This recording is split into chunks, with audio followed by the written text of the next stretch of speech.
Shalom saudara-saudara, selamat pagi. Saya bersyukur dan hati saya bergembira sekali, bersuka cita sekali. Karena saya mau sampaikan kepada saudara tentang sesuatu hal yang benar-benar akan mengubah hidup saudara, langkah hidup saudara. Dan saudara akan memiliki keoptimisan, bukan keoptimisan biasa, tapi keoptimisan berasal dari Allah. Bahwa saudara akan berhasil sampai masuk kepada destiny saudara. Saya ajak kita untuk berdoa sebelum saya lanjutkan dari apa yang saya sudah sampaikan minggu lalu.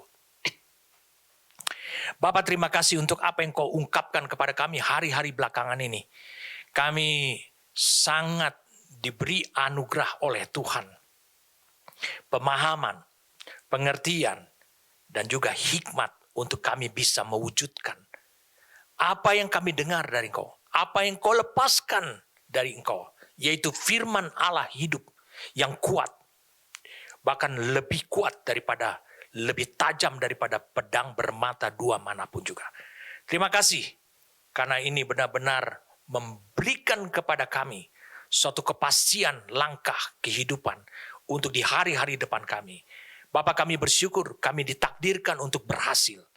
Bapak, kami bersyukur karena kata-kata firman yang mengatakan bahwa kami akan berhasil itu bukanlah kata-kata hampa untuk menghibur diri kami. Tapi itu adalah satu kepastian karena Engkau menyertai kami.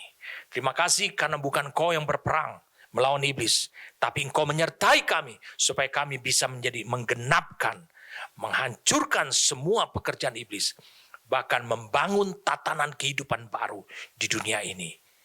Terima kasih, kami bersyukur dan kami sekarang siap untuk mendengarkannya. Dalam nama Tuhan kami Yesus Kristus. Amin. Saudara, saya akan melanjutkan dari apa yang saya sudah sampaikan minggu lalu.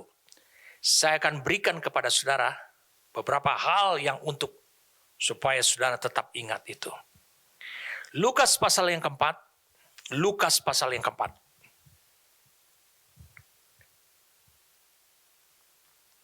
Yesus yang penuh dengan Roh Kudus kembali dari Sungai Yordan lalu dibawa oleh Roh Kudus ke padang gurun. Di situ ia tinggal 40 hari lamanya. Dan dicobai iblis. Selama di situ ia tidak makan apa-apa. Dan sesudah waktu itu ia lapar.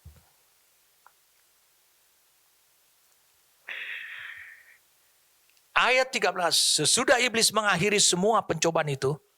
Iblis mundur daripadanya. Dan menunggu waktu yang baik. Dalam kuasa roh. Kembalilah Yesus ke Galilea. Dan tersiarlah kabar tentang dia di seluruh daerah itu. Sementara itu ia mengajar di rumah-rumah ibadat di situ dan semua orang memuji dia.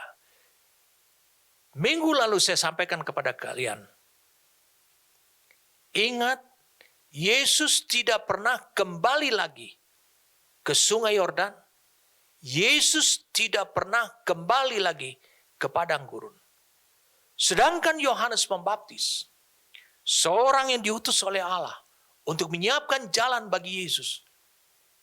Setelah dia melihat, saya ulangi, setelah dia melihat anak Allah melalui tanda burung merpati turun ke atasnya, berarti ini adalah pribadi yang lebih besar dari dirinya.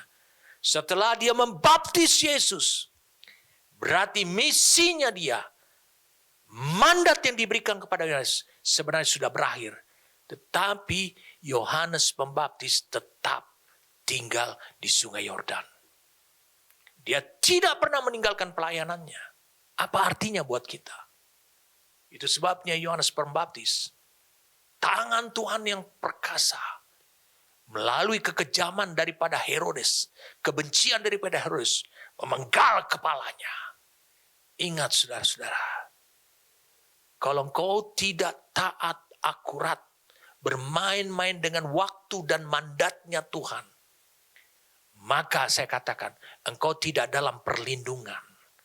Kalau engkau tidak dalam perlindungan, maka dunia, kekuatan kegelapan, itu bisa menghancurkan hidupmu. Menghentikan hidupmu, saudara. Saya suka sekali dengan kata, kembalilah Yesus ke Galilea. Ini kata yang saya sangat suka sekali. Dengan kata ini, kembalilah. Arti kata, Yesus tidak kembali ke sungai Yordan. Tempat yang sangat memberkati hidupnya. Yesus tidak kembali ke padang gurun. Karena Roh Kudus tidak memimpin dia ke sana. Meskipun tempat itu adalah tempat kemenangan telak Yesus atas iblis. Bayangkan di padang gurun. Itu adalah tempat di mana Yesus bisa menunjukkan dirinya sebagai manusia yang natural.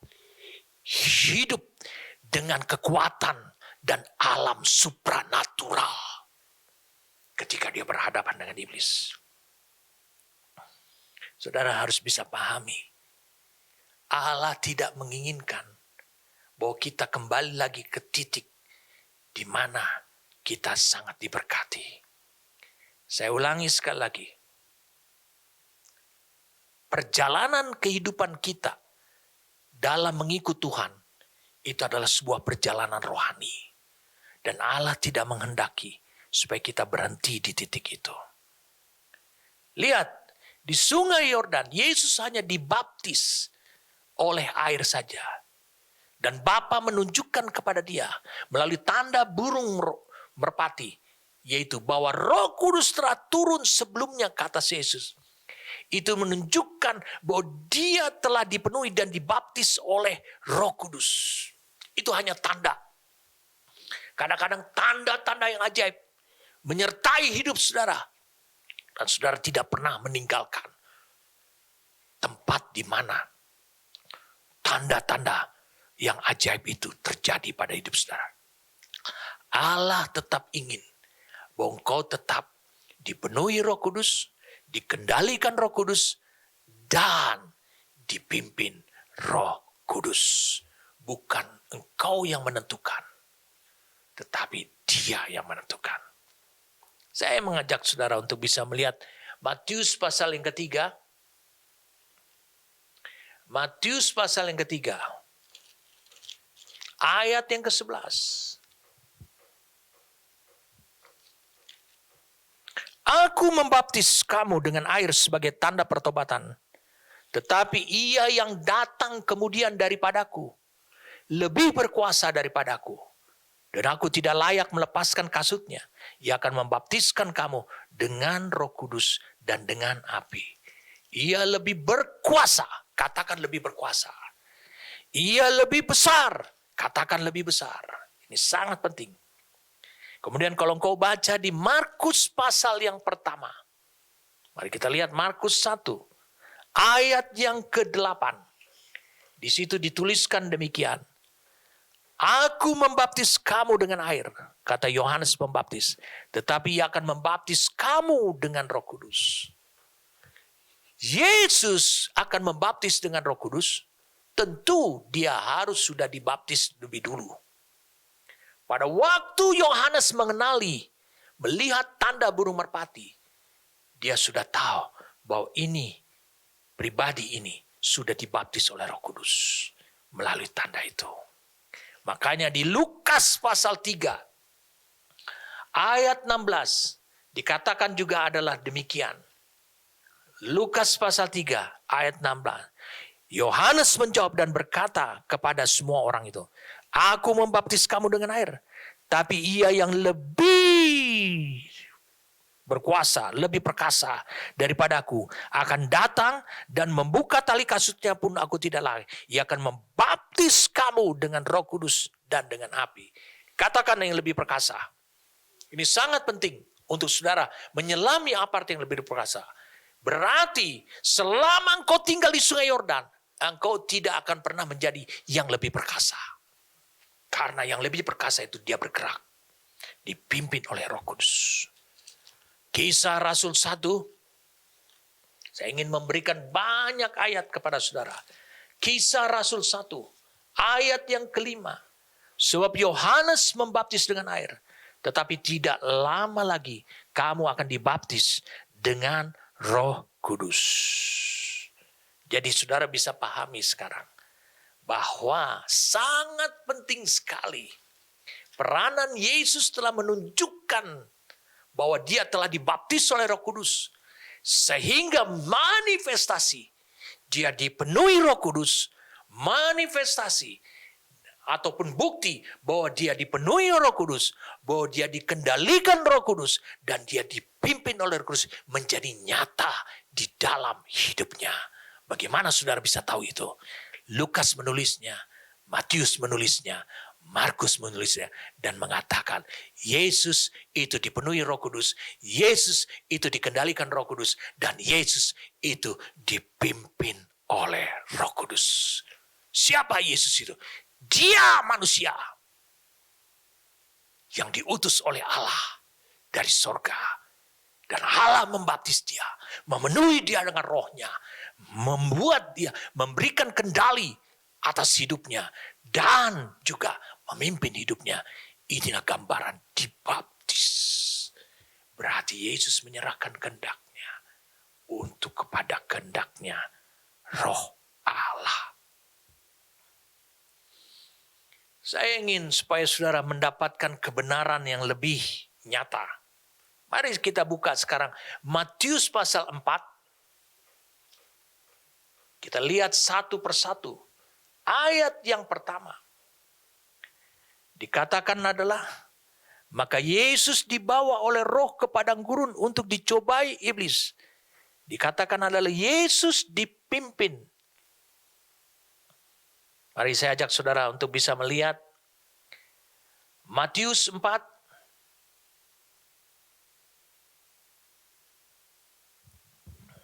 Ayat yang pertama. Dikatakan adalah Yesus dibawa oleh Roh, digunakan kata adalah kata anago, dipimpin, bahasa Inggrisnya. Tapi dikatakan anago, dibawa. G321. G321. Kemudian di dalam kitab Markus pasal yang pertama. Mari kita lihat sekarang. Markus pasal yang pertama. Jadi bahasa Yunaninya adalah anago. Saudara akan lihat terheran, murid-murid Yesus menulisnya berbeda-beda. Tetapi semuanya ingin memberikan kontribusi pemahaman mereka melihatnya dari sisi yang berbeda-beda. Mari kita lihat sama-sama sekarang. Di Markus pasal yang pertama, ayat 12. Sesudah itu, Roh memimpin dia ke padang gurun. Bahasa Indonesia tetap memimpin. Tapi bahasa Inggrisnya dikatakan drove. Di sini digunakan kata ekbalo. Ekbalo itu adalah G1544. Saya mohon supaya saya memberikan penjelasan dulu dari kata anago G321. Matius 4 ayat 1. Itu artinya dibawa ke tempat yang lebih tinggi. Naik, upgrade. Itu sebabnya kau harus meninggalkan sungai Yordan. Engkau harus meninggalkan padang gurun. Meskipun di situ engkau mengalami kemenangan yang dahsyat. Kemudian kata Markus 1 ayat 12. Ekbalo. Ini artinya adalah menarik dengan kekuatan. Jadi yang membuat pergi adalah kekuatan daripada Roh. Dari sungai Yordan ke padang gurun. Kekuatan Roh.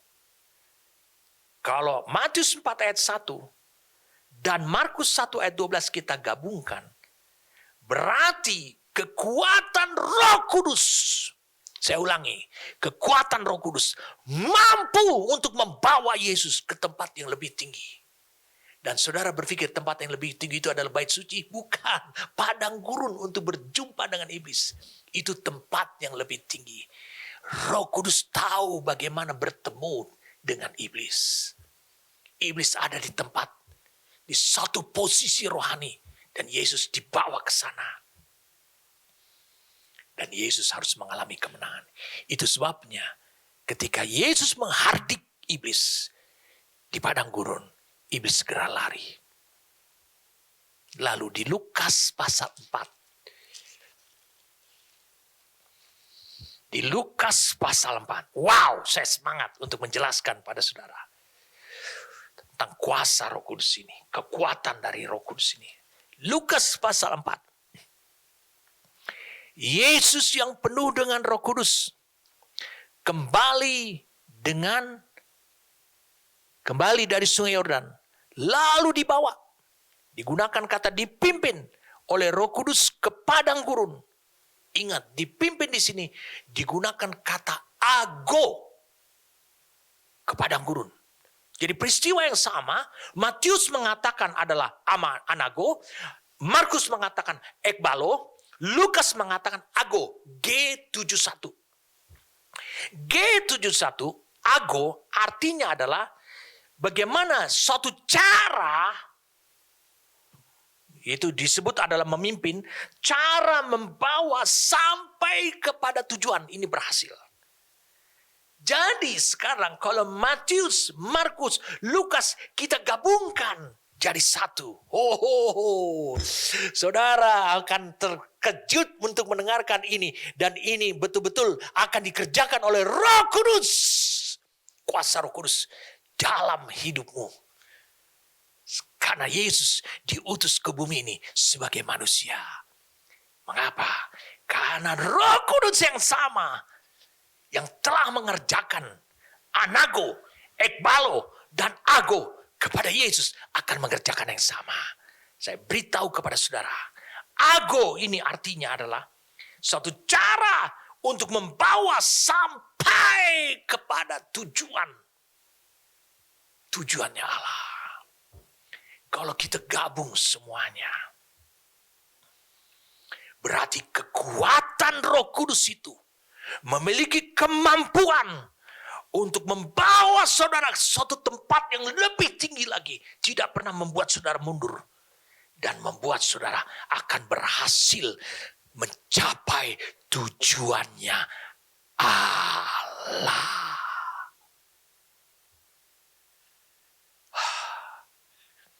Luar biasa.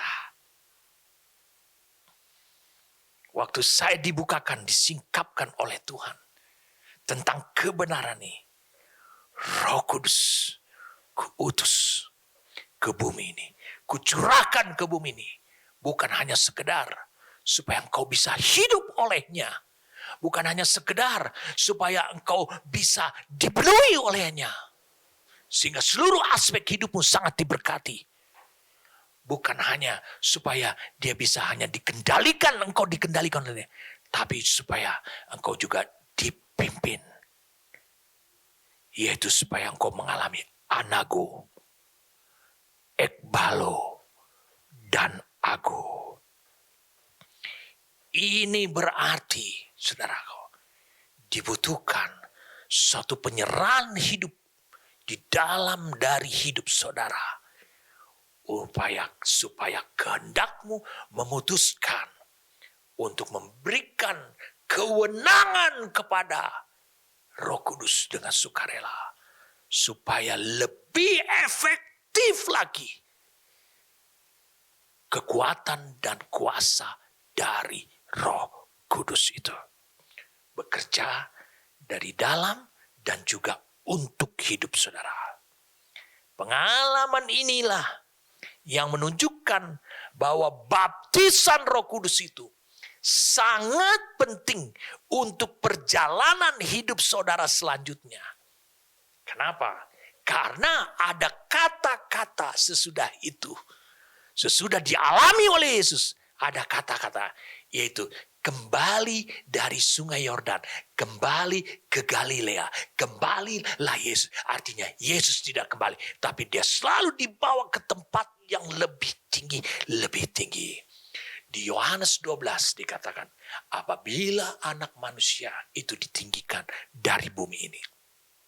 Yang dimaksudkan oleh Yohanes adalah apabila Yesus mati. Banyak orang berpikir padang gurun bukanlah tempat yang lebih tinggi. ketika engkau dicobai oleh iblis. Kematian di salib adalah bukan tempat yang lebih tinggi. Tapi Roh Kudus, kalau Roh Kudus memimpin, engkau akan dibukakan saat ini juga. Saya berdoa buat hidupmu. Kalau Roh Kudus memimpin kau, kalau Roh Kudus itu ekbalo, kalau Roh Kudus itu anago terhadap hidupmu, kalau Roh Kudus itu ago terhadap hidupmu, maka engkau akan mengetahui dia membawa engkau supaya engkau sukses kepada tempat. Meskipun tiap keadaan, tiap posisi yang engkau lampaui, yang engkau lewati bersama dengan Roh Kudus, itu bukan tempat yang menyenangkan tubuhmu, perasaanmu. Jadi dengan kata lain, demi mencapai tujuan Allah, yang ditulis dalam Lukas 3 ayat 23. Ketika Yesus memulai pekerjaannya, ia berumur kira-kira 30 tahun. Dan menurut anggapan orang, ia adalah anak Yusuf, anak Eli. Supaya Yesus sukses menyelesaikan pekerjaan Allah, maka dia harus mengalami anago, ekbalo, dan ago. Itu harus supaya dia bisa berhasil. Kalau begitu, semuanya ini telah terjadi pada diri Yesus. Maka engkau harus ketahui. Saya berdoa supaya engkau mengetahui. Mengapa Allah mengutus Yesus sebagai manusia ke dunia ini. Asli manusia ke dunia ini. Karena Allah punya rencana. Allah punya rencana selanjutnya untuk manusia. Dia tunjukkan dulu diri Yesus. Yaitu apa rencana Allah selanjutnya buat manusia. Saya mengajak kita untuk melihat dengan cepat Ibrani pasal yang kedua. Supaya saudara mengerti rencana Allah yang selanjutnya ini. Ini rencana yang dahsyat daripada Allah. Mari kita lihat sekarang Ibrani pasal yang kedua. Dikatakan di sini. Ayat 14. Karena anak-anak ini adalah anak-anak dari darah dan daging, berarti manusia.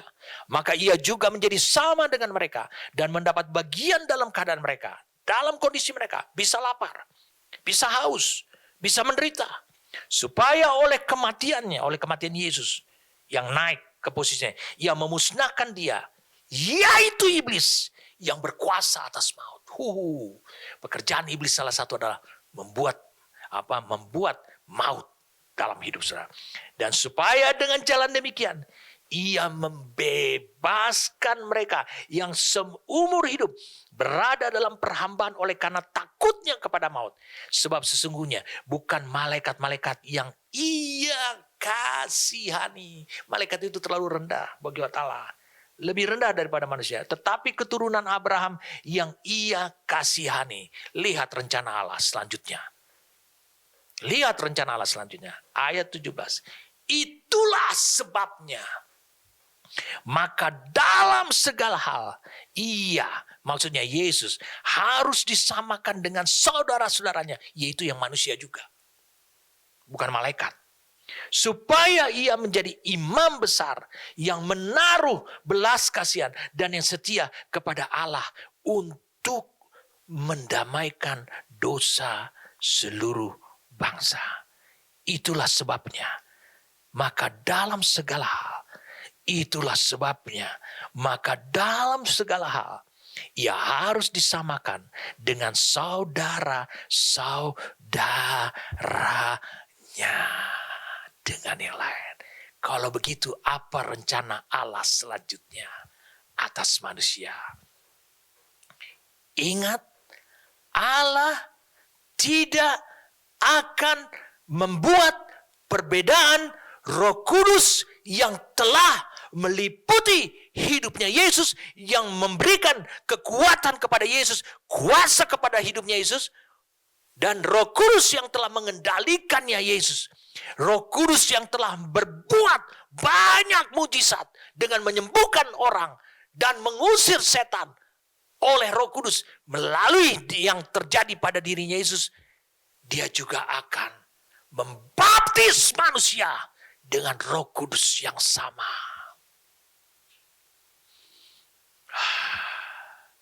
Ia harus disamakan dengan saudara-saudaranya. Roh Kudus yang ini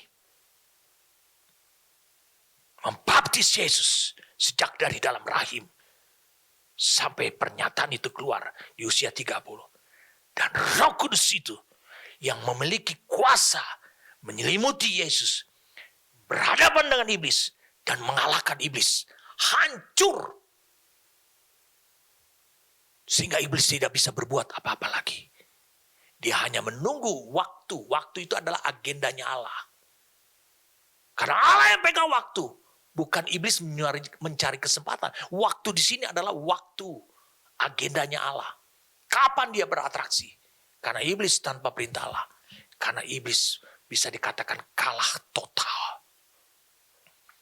Allah menginginkan saudara juga dibaptis oleh Roh Kudus yang sama. Agar, dengarkan saya, agar saudara mempunyai pengalaman dengan Roh Kudus yang sama itu. Yaitu pengalaman yang sama yang telah dialami oleh Yesus. Saudara mengalaminya juga.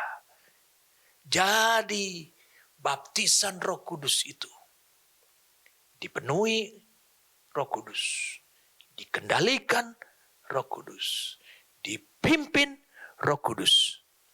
Itu adalah untuk tujuannya Allah tercapai pada diri manusia.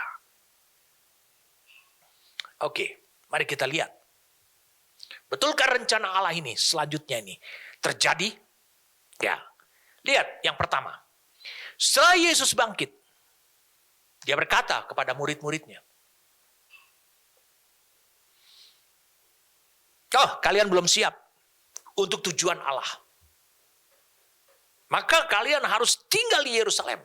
Coba lihat Simon Petrus yang kocar-kacir kemana-mana. Hidup ambisi. Lihat Thomas yang tidak percaya. Lihat yang lain. Jadi Yesus mengatakan kalian harus tetap tinggal di Yerusalem. Di loteng. Menanti Roh Kudus ini. Ini adalah saat untuk membangun. Dengarkan saya. Petrus yang 53 hari yang lalu menyangkal Yesus. Tapi 53 hari kemudian, sejak dia menyangkal Yesus, itu adalah Petrus yang lain. Kenapa? Setelah dia siap untuk tujuan Allah. Bukan lagi untuk tujuannya sendiri. Jadi Yesus yang bangkit berkata kepada murid, kalian belum siap untuk tujuan Allah. Nantikan. Tinggal di loteng.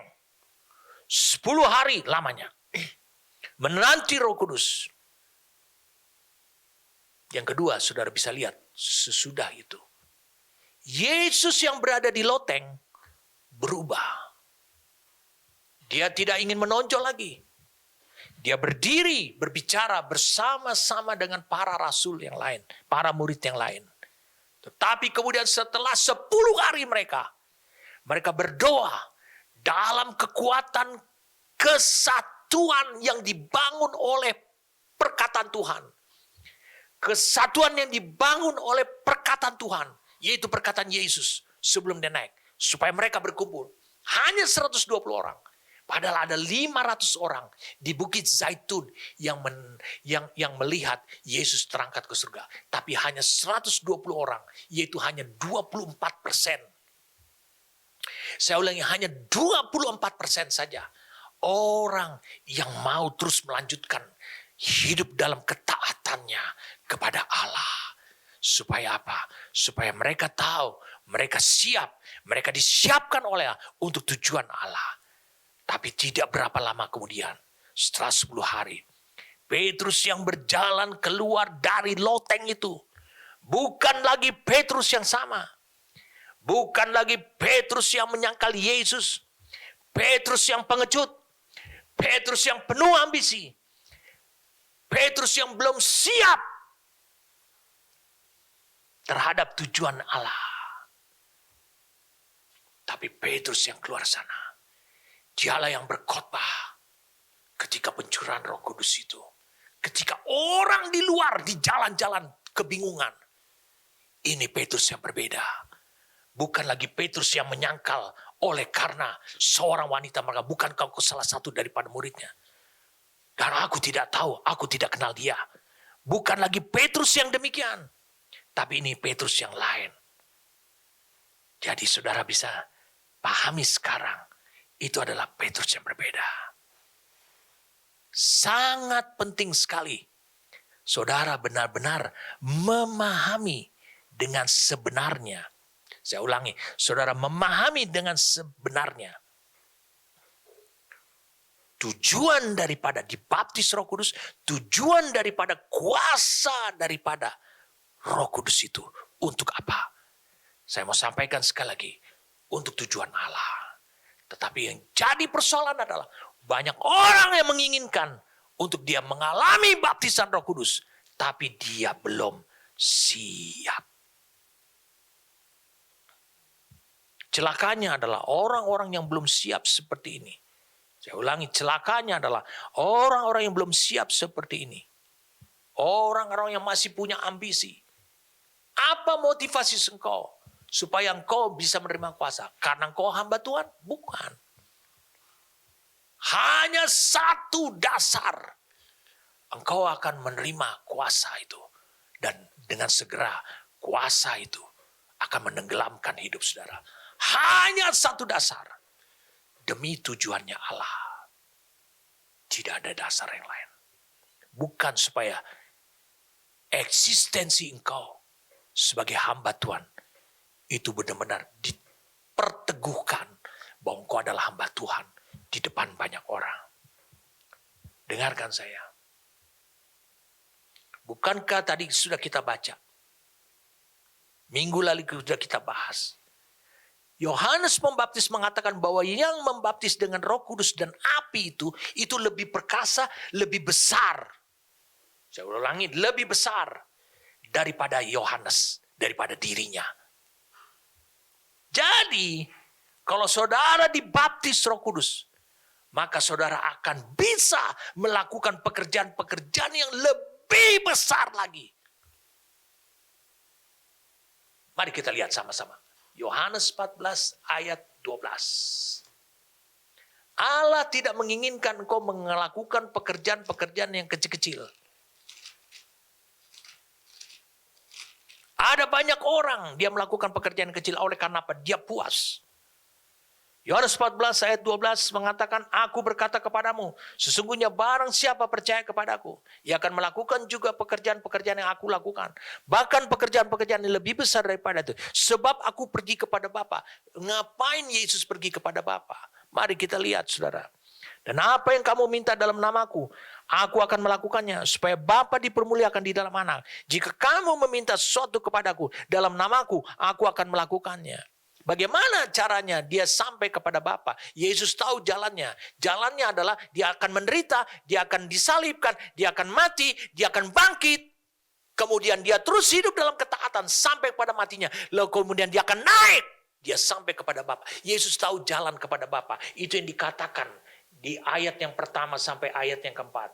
Dikatakan apa? Janganlah gelisah hatimu. Percayalah kepada Allah. Percayalah juga kepada. Di rumah Bapakku banyak tempat tinggal. Jika tidak demikian, tentu aku akan mengatakan kepada. Sebab aku pergi ke situ untuk menyediakan tempat bagimu. Untuk menyediakan posisi kehidupan buat hidup saudara.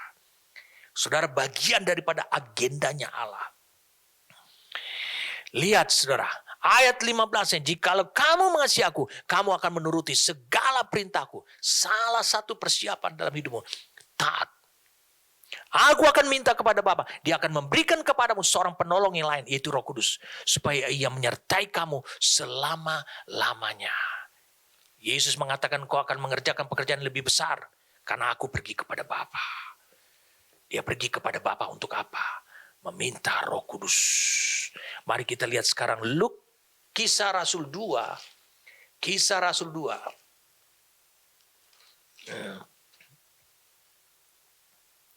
Ayat 33. Dan sesudah ia ditinggikan oleh tangan. Mari kita lihat ayat 32. Yesus inilah yang dibangkitkan Allah dan tentang hal itu kami semua adalah saksi. Dan sesudah ia ditinggikan oleh tangan kanan Allah. Karena dia layak. Yesus tahu jalannya bagaimana sampai dia bisa ditinggikan. Dia mati dalam ketaatan. Dan menerima Roh Kudus. Oh, kenapa? Untuk menggenapkan Apa yang pernah dia katakan kepadamu? Engkau akan melakukan pekerjaan yang lebih besar.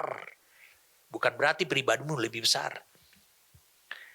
Dan sesudah ia ditinggikan oleh tangan dan menerima Roh Kudus yang dijanjikan itu, maka dicurahkannya apa yang kamu lihat dan dengar itu. Amin. Katakan pekerjaan yang lebih besar. Ini penting buat saudara. Supaya saudara ingat. Tujuan Allah. Katakan tujuan Allah. Pekerjaan yang lebih besar. Dua hal ini sangat penting buat saudara. Dua hal ini sangat penting buat saudara. Tujuan Allah. Pekerjaan yang lebih besar.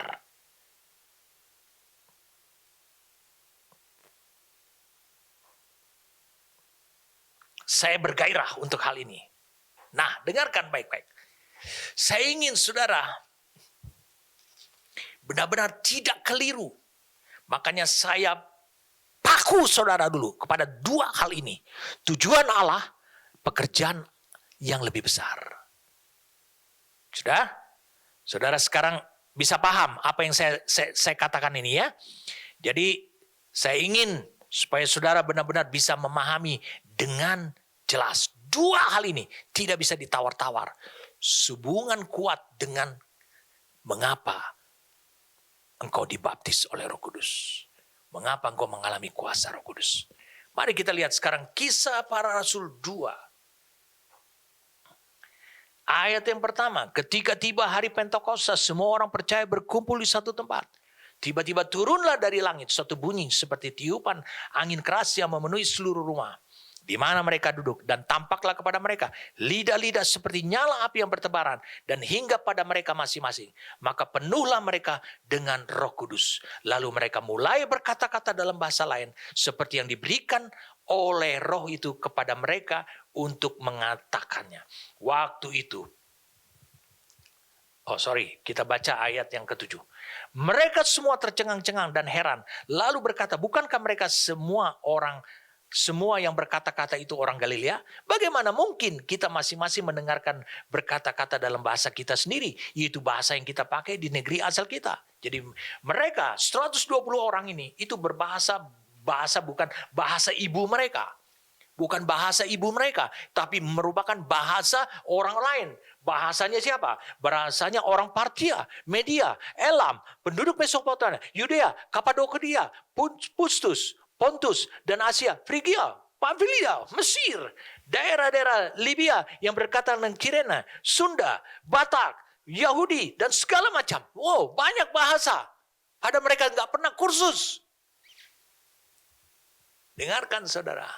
Disinilah iblis berperan ketika engkau membaca firman Tuhan.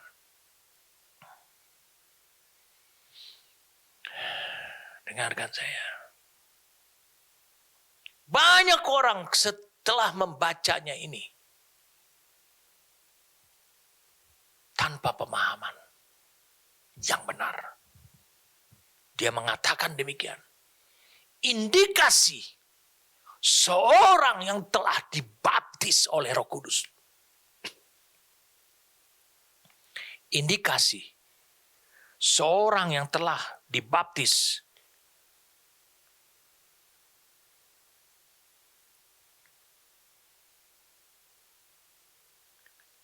saudara. Roh Kudus adalah dia bisa berbahasa roh. Iblis menginginkan bahwa saudara percaya bahwa bahasa roh menunjukkan tanda bahwa engkau telah dibaptis oleh Roh Kudus. Bukan. Kembali lagi saya katakan kepada saudara. Tujuan Allah itu penting. Kedua adalah supaya engkau melakukan pekerjaan Allah. Yang melakukan pekerjaan yang lebih besar. Bukan bahasa roh. Dengarkan saya. Ini kesalahan yang selalu terjadi dibuat dalam pertumbuhan gereja. Sehingga mengakibatkan mereka jemaat, mereka hamba-hamba Tuhan tidak pernah siap untuk dipenuhi Roh Kudus, untuk mengalami, dikendalikan Roh Kudus, untuk mereka dipimpin Roh Kudus. Atau yang disebut dibaptis dalam kuasa Roh Kudus. Mereka tidak pernah siap. Mengapa? Karena mereka mengatakan berbahasa roh adalah tanda bahwa aku sudah dibaptis oleh Roh Kudus. Bukan, saudara. Berbahasa roh bukanlah indikasi bahwa saudara dibaptis Roh Kudus.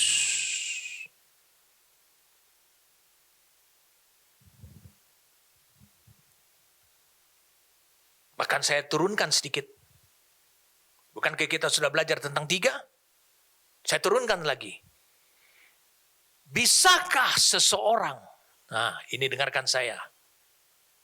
Bisakah seseorang penuh dengan roh? Belum tentu dia dibaptis oleh Roh Kudus. Penuh dengan roh, namun tidak bisa berbahasa roh. Bisakah seseorang seperti itu? Jawabannya adalah bisa. Berbahasa roh bukanlah indikasi bahwa saudara dibaptis Roh Kudus. Sebab apa? Sebab ada perbedaan antara hidup oleh roh atau hidup dalam roh dengan dipenuhi roh dan dibaptis roh. Maaf saudara, hari ini saya tidak menyiapkan juga untuk memberikan peragaan itu pada saudara. Mungkin minggu yang akan datang saya akan sampaikan kepada saudara peragaan ini supaya saudara clear buat saudara.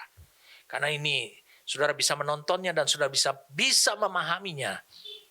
Nah, saya mau sampaikan kepada saudara semua. Dengarkan saudara. Oke, kita mulai dari sini saja. Ketika engkau lahir baru, saya ulangi. Ketika engkau lahir baru, ini penting buat saudara, maka rohmu baru. Engkau disebut ciptaan Allah yang baru. Roh Kudus ada di dalam rohmu. Saya ulangi, Roh Kudus ada di dalam rohmu. Tapi manusia itu terdiri daripada roh, jiwa, dan tubuh. Dan terbagi lagi ada kamar-kamarnya.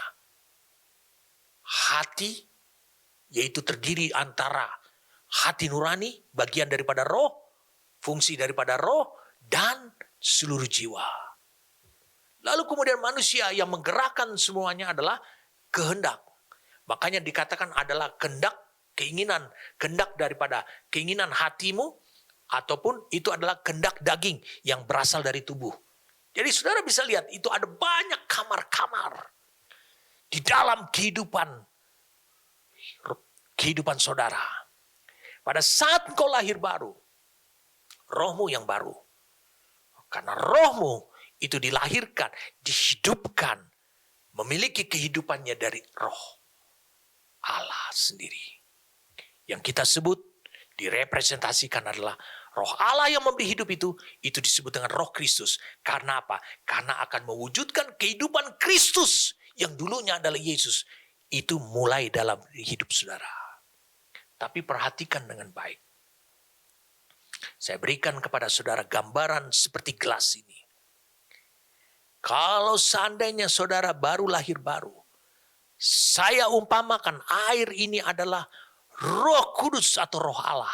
Ketika engkau lahir baru, engkau akan memiliki zat yang sama yang berasal daripada Allah dihidupkan. Engkau baru memilikinya sedikit saja air itu, yaitu ada pada kehidupan rohmu, ada pada bagian rohmu sendiri. Lalu kemudian, saya ulangi, lalu kemudian ketika engkau mulai membangun dirimu, lalu kemudian engkau mulai mulai mengalami, mendengarkan firman Tuhan yang berasal daripada Roh Allah yang membawanya. Ketika engkau mendengarkan firman Tuhan, dia mulai memasuki aspek jiwamu. Dia mulai mendekati aspek daripada tubuhmu. Jadi Roh Kudus itu makin lama terlihat peranannya di dalam jiwamu. Engkau mulai tahan mental. Engkau mulai bisa mengendalikan perasaanmu. Semua itu berasal daripada firman. Mulailah air ataupun peranan daripada Roh Kudus mulai makin lama makin tinggi, makin tinggi, makin tinggi. Dan salah satu, dengarkan saya, dan salah satu ketika engkau lahir baru yang dipastikan supaya engkau tetap bertumbuh adalah engkau bisa dong berkomunikasi kepada Allah. Amin. Kau bisa berkomunikasi kepada Allah. Itu yang disebut dengan bahasa roh. 1 Korintus pasal 14. 1 Korintus pasal 14.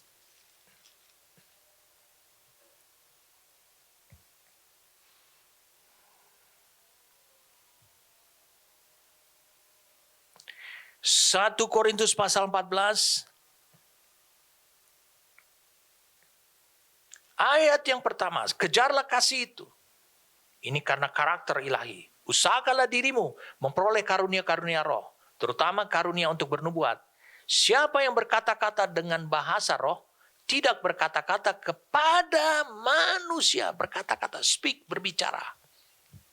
Siapa yang berkata-kata dengan bahasa roh, tidak berbicara kepada manusia, tetapi kepada Allah. Sebab tidak ada seorang pun yang mengerti bahasanya. Oleh roh ia mengucapkan hal-hal. Mengucapkan melalui bibirnya. Hal-hal yang rahasia. Ingat, dia berbicara kepada Allah. Tapi siapa yang bernubuat, ia berkata-kata kepada manusia, ia membangun, menasihati, dan menghibur. Siapa yang berkata-kata dengan bahasa roh, ia membangun dirinya sendiri. Kenapa? Dia berbicara dengan Allah. Maka terjadilah, rohmu makin terbangun, rohmu makin terbangun. Jadi dengan kata lain, ketika engkau lahir baru, engkau sudah bisa memiliki kemampuan itu. Berarti itu bukan indikasi bahwa engkau sudah dibaptis oleh kuasa Roh Kudus. Dikatakan siapa, ayat 4, dikatakan siapa yang berkata-kata dengan bahasa roh, ia membangun dirinya sendiri. Tetapi siapa yang bernubuat, ia membangun jemaat. Kalau nubuat, firmannya jelas, membangun jemaat. Makanya jemaat sering mengatakan, amin, setelah mendengarnya. Aku suka supaya kamu semua berkata-kata dengan bahasa roh. Tapi lebih daripada itu, supaya kamu bernubuat. Sebab orang yang bernubuat lebih berharga daripada orang yang berkata-kata dengan bahasa roh. Bukan berarti lebih berharga tidak berguna. Kecuali kalau orang itu juga menafsirkannya sehingga jemaat dapat dibangun. Kecuali ketika dia berkomunikasi dengan Allah. Waktu dia berkomunikasi dan dia bisa memiliki kemampuan. Apa yang dia komunikasikan kepada Allah, orang lain bisa menang, orang lain ikut terbangun. Saudara dikatakan berguna adalah kalau membangun orang lain juga, bukan hanya diri saudara. Jadi saudara-saudara, jika aku datang kepadamu dan berkata-kata dengan bahasa roh, apa gunanya itu bagimu? Jika aku tidak menyampaikan kepadamu pernyataan Allah, atau pengetahuan, atau nubuat, ataupun pengajaran. Saudara jelas, bahasa roh itu untuk membangun hidup saudara sendiri. Berarti orang yang baru lahir baru, dia memiliki bahasa roh. Kenapa? Karena dia perlu untuk membangun dirinya, berkomunikasi dengan Allah. Jadi jawabannya apa? Bisakah orang dibaptis roh dan tidak bisa berbahasa roh? Atau tidak lancar berbahasa roh? Bisa.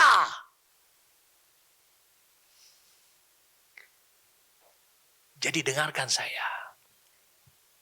Perhatikan ini. Ini penyimpangan yang dilakukan oleh iblis ke tengah-tengah jemaat karismatik dan Pentakosta. Kita lihat ada orang-orang yang belum dibaptis oleh Roh Kudus. Amin.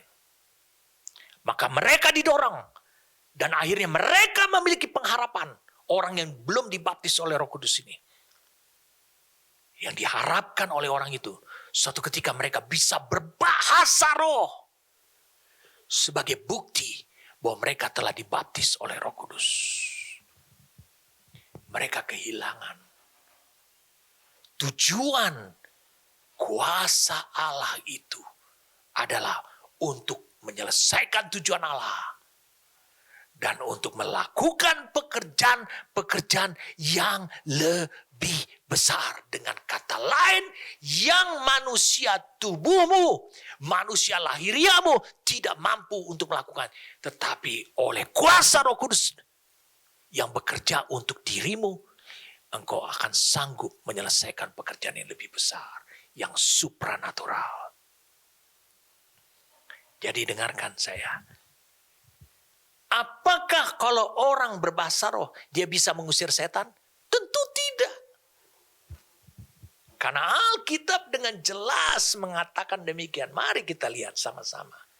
Mari kita lihat Yakobus 4 ayat yang ke-7. Yakobus 4 ayat yang ke-7.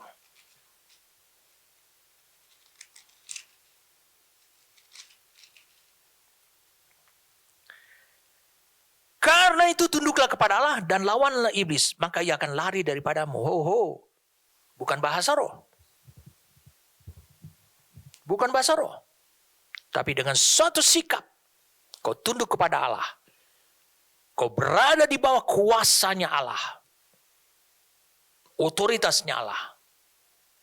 Kau akan bisa mengalahkan iblis. Yang kedua, Markus 16 ayat yang ke-17. Kita punya banyak waktu, saudara. Markus 16 ayat yang ke-17. Saya bersyukur di tahun 2021 ini, saya merasakan kebebasan yang luar biasa sekali. Saya tidak pernah untuk, materi apa saja yang akan saya sampaikan kepada saudara. Kenapa? Karena saya tahu Allah memperpanjang masa lockdown kita semua untuk lebih panjang lagi. Sehingga saya bisa dengan santai membagikan pada saudara dengan kemerdekaan. Markus 16 ayat 17. Tanda-tanda ini akan menyertai, dikatakan apa? Orang-orang yang percaya. Mereka akan mengusir setan demi namaku. Kita bisa mengusir setan demi nama Tuhan. Mereka akan berbicara dalam bahasa-bahasa yang baru bagi mereka. Ini dia bilang bahasa roh. Dengan kata lain, itu adalah tanda. Dipisahkan antara bahasa roh dengan mengusir setan. Itu hanya tanda. Mari kita lihat sekarang Matius 12. Matius 12. Ayat 27.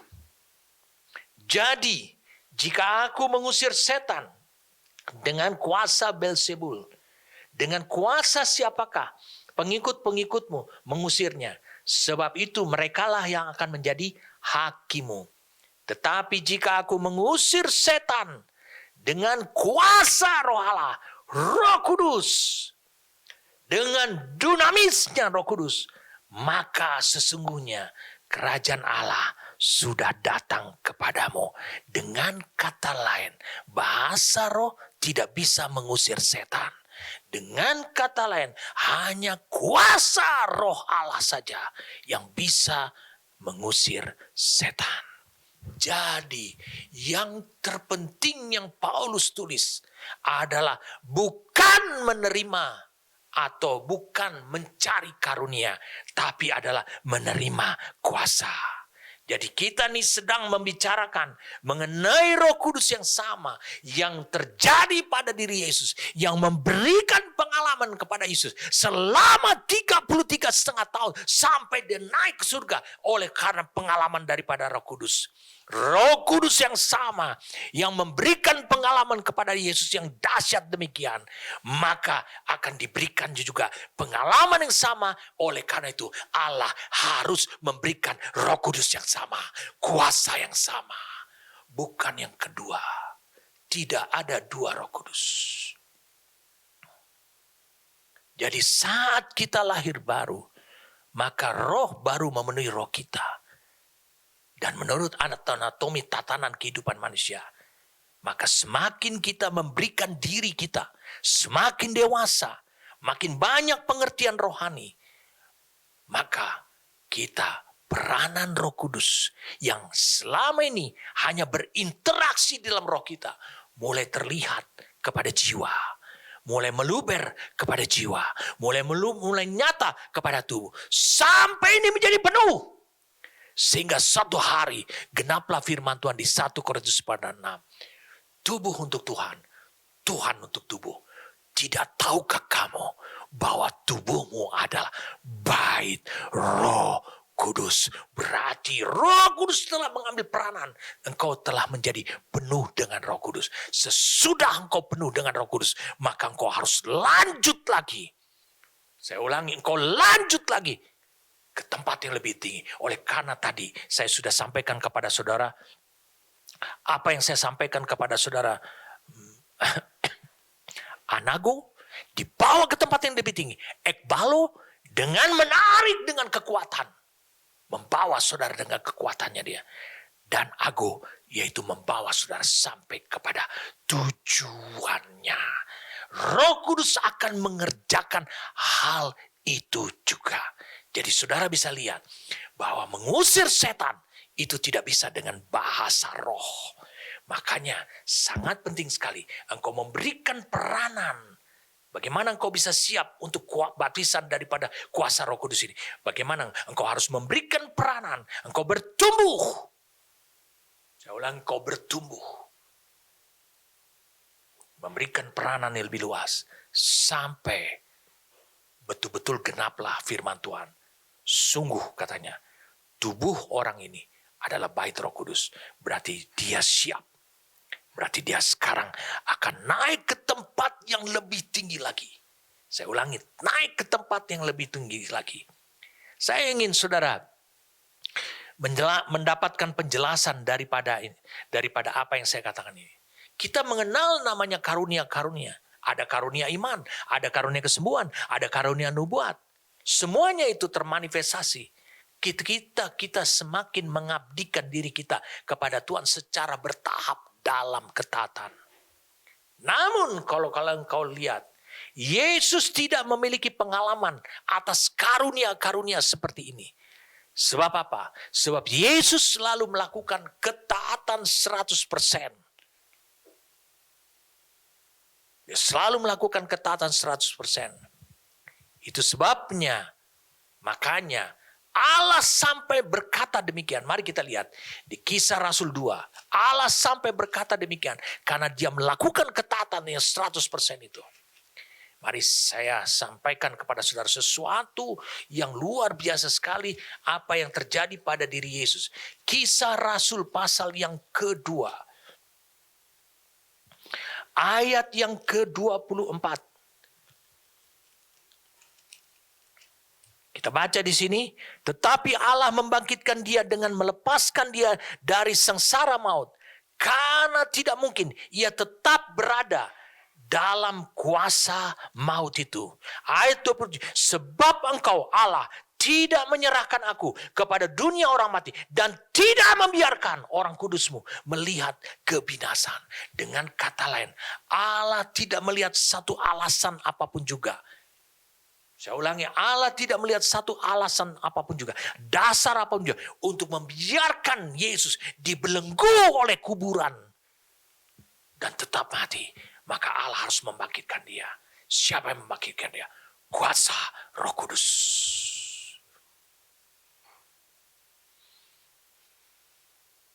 Perhatikan baik-baik soal orang berbahasa roh. Ada banyak orang bisa berbahasa roh, tapi hidupnya tidak beres. Beda dengan Yesus. Yesus tidak menunjukkan karunia-karunia, tetapi dia menunjukkan ketaatan 100%. Hidupnya menjadi keteladanan. Jadi, kalau begitu apa artinya dibaptis Roh Kudus? Minggu depan saya akan berikan penjelasan lebih detail lagi tentang hal ini. Dibaptis Roh Kudus artinya saudara memiliki Roh Kudus. Bukan sedikit ketika lahir baru, seperti gelas ini. Bukan seperti segelas ini, hanya terisi sebagian. Bukan hanya penuh saja, tidak. Tapi engkau tenggelam di dalam sebuah kolam yang berisi air yang sama. Air ini adalah Roh Kudus. Jadi dibaptis Roh Kudus, saya ulangi. Saya lihat saudara belum siap untuk mendengarkan pernyataan saya. Dibaptis Roh Kudus artinya saudara memiliki Roh Kudus tanpa ukuran, tanpa batas, bukan penuh, bukan setengah penuh, tanpa ukuran, tanpa batas, ataupun saudara ditenggelamkan kirbat kehidupanmu dalam Roh Kudus dengan memberikan hak kepada Roh Kudus untuk mengendalikan hidup saudara sepenuhnya. Kalau seandainya kolam itu memiliki arus, saudara bisa lihat, kalau engkau telah dipenuhi seperti gelas ini, kirbat ini, lalu kemudian engkau ditenggelamkan kepada Roh Kudus yang lebih besar, yaitu air kolam yang berarus itu, maka kirbat ini, gelas ini akan dibawa kemana saja menurut air itu, menurut Roh Kudus. Jadi dibaptis Roh Kudus akan membawa saudara pada kehidupan yang Allah kehendaki. Sebagai apa saudara? Alkitab menyebutkan adalah saksi. Kisah Rasul 1 ayat 8. Mari kita baca Kisah Rasul 1 ayat 8. Tetapi kamu akan menerima kuasa. Kamu akan tenggelam. Kamu akan dibaptis. Karena Yesus mengatakan di ayat 5. Sebab Yohanes membaptis dengan air. Tetapi tidak lama lagi kamu akan dibaptis dengan Roh Kudus. Dibaptis dengan Roh Kudus berarti engkau akan menerima kuasa untuk tujuan Allah, untuk menyelesaikan pekerjaan-pekerjaan yang lebih besar. Makanya kamu akan menerima kuasa itu. Di ayat 8 ini dikata, kalau Roh Kudus turun ke atas kamu, dan kamu akan menjadi saksiku. Kamu bukan lagi menjadi pribadimu lagi yang lama, tetapi akan menjadi saksiku di Yerusalem dan di seluruh Yudea dan Samaria dan sampai ke ujung bumi. Jadi dibaptis Roh Kudus itu akan membawa saudara pada kehidupan yang Allah kehendaki sebagai apa saudara yang Allah mau. Yaitu menjadi saksinya. Saudara akan dipakai oleh Allah sebagai kepanjangan tangan Dia, serta meneruskan apa yang Yesus telah lakukan. Kalau begitu saudaraku, dibaptis Roh Kudus akan membawa saudara juga pada kehidupan supaya saudara bisa menggambarkan rupa Allah. Seolah orang melihat bahwa engkau telah menyaksikan Allah, engkau menjadi saksi Allah, dan engkau bisa menggambarkan Allah, rupa Allah yang utuh seperti Yesus. Mari saya ajak dengan cepat. Kita lihat Kolose 1 ayat yang ke-15. Kolose 1 ayat yang ke-15. Oh, luar biasa sekali saudara. Sekarang saudara sampai kepada pemahaman yang benar. Kolose 1 ayat 15 dikatakan Yesus inilah, ia adalah gambar Allah yang tidak kelihatan. Allahnya yang tidak kelihatan, tapi dia gambar, dia menggambarkan yang sulung lebih utama dari segala yang diciptakan. Ibrani pasal yang pertama, ayat yang ketiga dikatakan ia, yaitu Yesus anaknya, anak Allah, adalah cahaya kemuliaan Allah dan gambar wujud atau ekspresi daripada rupanya Allah, dan menopang segala sesuatu yang ada dengan firman-Nya yang penuh dengan kekuasaan. Dan setelah ia mengadakan penyucian dosa, ia duduk di sebelah kanan yang maha besar di tempat yang maha tinggi. Dia adalah gambar daripada Allah. Kemudian saudara baca sekarang Kolose 2 Mari kita lihat sekarang Kolose 2. Kolose 2, semua ayat yang saya bacakan buat saudara sekarang terbuka kesempatan buat saudara akan mengalaminya. Kolose 2 ayat yang ke-9. Dikatakan sebab dalam dialah, dalam Yesus Kristus itu berdiam secara jasmani. Dalam tubuh jasmani, saudara memiliki tubuh jasmani. Yesus juga memiliki tubuh jasmani. Sebab dalam dialah berdiam secara jasmani ya, seluruh dikatakan kepenuhan Allah. Makanya Yesus bisa menggambarkan rupanya Allah. Oh, haleluya saudara. Banyak orang dia hanya hidup dipenuhi oleh kuasa, oleh Roh Kudus saja. Dia belum bisa menggambarkan seluruh kepenuhan Allah. Karena Allah disebut adalah Allah yang Maha Kuasa. Dia harus bisa mengekspresikan kemahakuasaan Allah. Dan salah satu mengekspresikan kemahakuasaan Allah, kau harus dibaptis oleh kuasa Roh Kudus. Terakhir, Yohanes 14 ayat 8 dan 9. Yohanes 14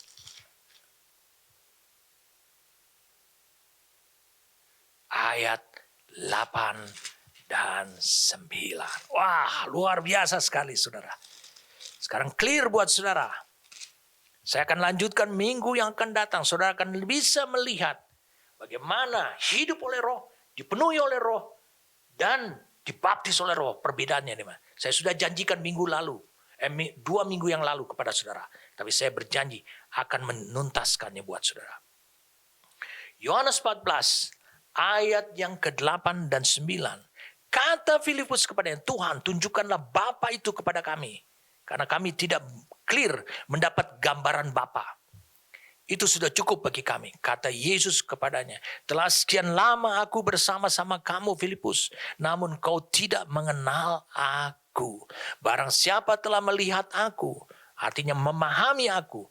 Melihat di sini bukan hanya sekedar melihat secara fisik, memahami aku, mengenali aku. Ia telah melihat Bapa. Bagaimana engkau berkata, tunjukkanlah Bapa kepada kami. Yesus dengan kepastian berkatakan, aku bisa menggambarkan Bapa di sorga. Berarti supranaturalnya Bapa. Itu yang diinginkan oleh para murid-muridnya. Untuk supaya mereka bisa mengenal Bapa dengan benar. Tapi dikatakan, lihat kepada aku. Bukankah aku hidup dalam alam supranatural juga? Jadi, mengapa Yesus bisa memamerkan, menggambarkan gambar dan rupanya Allah yang utuh itu? Karena dia dipenuhi Roh Kudus, dikendalikan Roh Kudus, dan dipimpin Roh Kudus atau ditenggelamkan oleh kuasa Roh Kudus. Kita perlu menarik kesimpulan. Kalau begitu intinya apa itu baptisan Roh Kudus? Seorang mengalami baptisan Roh Kudus. Maka 2 hal ini itu harus menjadi nyata. Yang pertama adalah kuasa yang nyata. Sehingga dia bisa bertindak yang supranatural di tempat yang natural. Saya katakan kuasa yang nyata. Bukan karena kekuatan pikiran dia. Tapi kuasa yang nyata. Karena apa? Karena orang ini memiliki Roh Kudus tanpa ukuran, tanpa batas. Karena dia memberikan hak kepada Roh Allah sepenuhnya untuk mengambil kendali kehidupannya. Sehingga dia bisa bertindak yang supranatural di tempat yang natural.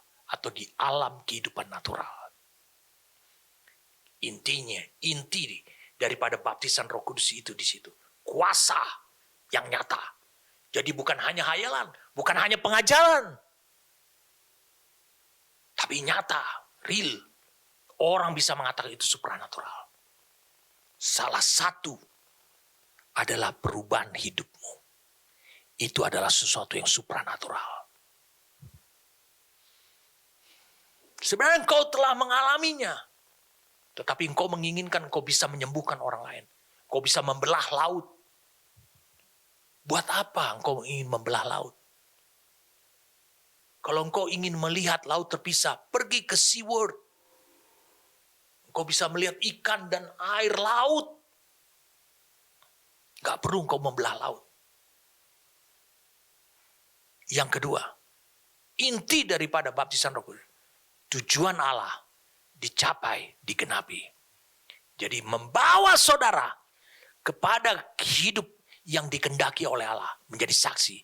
Dan saudara akan dipakai oleh Allah sebagai kepanjangan tangan Dia dan meneruskan apa yang Yesus telah lakukan. Maka tujuan Allah tergenapi melalui hidup saudara. Itu tujuannya baptisan Roh Kudus. Lupakan soal destinimu.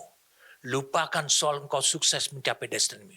Kalau engkau tidak memiliki pengalaman dibaptis oleh Roh Kudus yang telah membaptis Yesus, yang telah memimpin Yesus, yang telah memenuhi Yesus, mengendalikan Yesus, dan memimpin Yesus ke tempat yang lebih tinggi. Lupakan itu, saudara. Selamat mengalami pengalaman yang sama seperti yang dialami oleh Yesus. Bapa, terima kasih untuk anugerah yang kau berikan kepada kami. Hari ini kami dikuatkan, diteguhkan oleh Engkau Tuhan. Sehingga kami benar-benar bisa memahami dengan jelas oleh pewahyuan yang kau berikan kepada kami. Kami mendapatkan kebenaran ini Tuhan. Dan hari ini hamba berdoa untuk semua orang yang selama ini tertutup.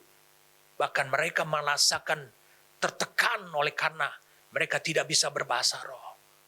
Saya katakan jauh lebih penting lagi. Allah mau menyamakan saudara sama seperti apa yang terjadi pada diri Yesus. Hari ini juga terimalah. Terimalah dalam hidupmu. Supaya engkau bisa menerima Roh Kudus yang sama. Roh Kudus yang sudah ada dalam hidupmu. Izinkanlah dia berperan. Memenuhi dirimu sebagai persiapan. Supaya suatu hari kuasa itu akan meliputi dirimu. Dan akan hidup di dalam dirimu. Bekerja dengan dasar dalam dirimu. Mengendalikan hidupmu. Dan akhirnya memimpin kau. Dia akan membawa kau menjadi saksinya. Kuasa Roh Kudus yang sama. Yang telah terjadi pada diri Yesus. Bahkan yang menaikkan Yesus ke surga. Kuasa Roh Kudus itu akan turun. Juga akan bertindak yang sama ke dalam hidupmu. Terima kasih Tuhan. Terima kasih untuk anugerah-Mu. Kami bersyukur padamu. Dalam nama Tuhan kami Yesus Kristus. Amin.